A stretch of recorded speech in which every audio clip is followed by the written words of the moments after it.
Hello guys, welcome back to my channel. আজ হচ্ছে 31, তার মানে 1 জানুয়ারি। তাই আমরা সবাই মিলে সেজে গুজে বেরিয়ে পড়েছি ঘুরতে। কোথায় যাচ্ছি বলো তো? আমরা যাচ্ছি ইকো পার্ক। নেমেই মাত্র খিদা পেয়ে গেছে, তার জন্য সব কটা মিলে গপ গপ করে গিলতে বসে গেছি।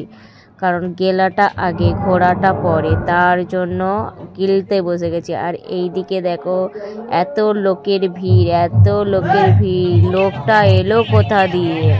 সব শেষে দেখতে পেলাম রাস্তার ওপারে গেলে তবে আমরা যেতে পারবো নিকো পার্কের গেটে।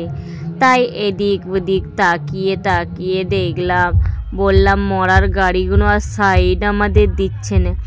ফাইনালি চলে এলাম ইকো পার্কে। দেখো ওই যে লম্বা করে একটা বোর্ড দাঁড় করানো আছে, ওইটা দেখলেই বোঝা যায় ইকো পার্ক এসে গেছি।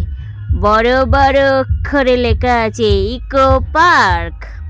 আর এই যে লম্বা হয়ে যীশু খ্রিস্টের মতন দাঁড়িয়ে আছে, আশা করি এটা কিন্তু যীশু খ্রিস্টে নয়, তার জন্য এইদিকে একটা ফওয়ারার জায়গা আছে। ফওয়ারা থেকে একটু জলই পড়ছে না, ভাবলাম যে বাপের জীবনে ফওয়ারা দেখিনি, একটু দেখে নেব। ওরে বাবা রে বাবা, কত লোকের ভিড়! এত লোক ছিল কোথায়? যেন মৌমাছির মতন লোক। দেখো কত মৌমাছি উঠছে, পিঁপড়ের মতন শুধু কালো কালো মাথা দেখতে পাচ্ছি। আর আমার লোকেদের সঙ্গে গেছি, আমার লোকেদের খুঁজে পাচ্ছি না, কারণ আমি আর আমার ছেলে হারিয়ে গেছি। আর নতুন জায়গায় এসে আর নতুন নতুন আবভাব, এটা নিয়ে আমি গেলাম নিকো পার্কে 2বার। এইদিকে আমার ছেলে দেখে বুঝতে পারলো, মা এখানে একটা চড়ার জায়গা আছে, চড়তে পারি? আমি বলি যাও, স্লিপ চড়ে নাও, নিয়ে একটু ঘুরে নাও। তারপরে আমি একটু রং ঢং নং ন্যাকামো ঢঙ্গি মাসির মতন হাসাহাসি করতে শুরু করে দিলাম। তারপরে এইদিকে যে সবাই মিলে দেখতে চলে এলাম ফওয়ারার জল। দেখো ফওয়ারা দিয়ে কত জল পড়তেছে। আমরা তো আর বাপের জীবনে ফওয়ারা দেখিনি, তাই এ জীবনে দেখে নিচ্ছি। আশা করি তোমরা যদি দেখে থাকো অবশ্যই কমেন্ট করে জানিও। আমি তো দেখিনি, তাই দেখে নিলাম। তারপরে সবাই মিলে একটা করে খরগোশের কান নিয়ে মাথায় বেঁধে নিলাম, কারণ বারবার আমরা সবাই মিলে হারিয়ে যাচ্ছি, যাতে খরগোশটা পড়লে সবাই সবাইকে চিনতে পারে। এইদিকে দেখো সমুদ্র দেখা যাচ্ছে। সমুদ্র, আমিও বাপের জীবনে তো সমুদ্র দেখিনি, তার জন্য সমুদ্রটা দেখতে চলে গেল। আবার সমুদ্রের ওই মাঝখানে দেখো একটা সূর্য ডুবতেছে আস্তে আস্তে।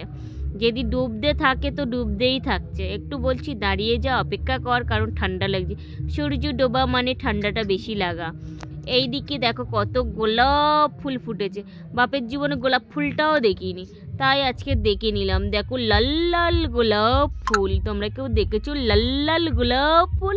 দেখো আমার জীবনে এসে আমি কত কিছু তোমাদের দেখাচ্ছি, তোমরাও দেখো, আমিও দেখি, তোমাদেরও দেখে অভিজ্ঞতা বাড়ুক, আমারও দেখে অভিজ্ঞতা বাড়ুক। তারপরে ভাবলাম সবাই মিলে কটা রিলস বানাবো। দেখো ঠমক করে পণ নেড়ে এগিয়ে যাচ্ছি, যাতে একটু রিলটা ভালো হয়।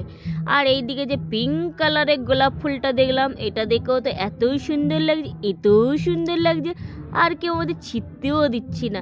ভাবলাম জবা ফুলের জায়গায় আজকের ভাবলাম যে মাথায় পিঙ্ক কালারের গোলাপ ফুল দেবো, সেটাও দেওয়া হলো না। তার জন্য পিঙ্ক কালারের একটা খরগোশের কান কিনে নিয়েছিলাম। তার মানে সূর্যটা ডুবে গেল, এত মরণের ঠান্ডা লাগছে, আর ভালো লাগছে না। চলো আমাদের 3টে সঙ্গীকে কেমন লাগছে কমেন্ট করে জানিও।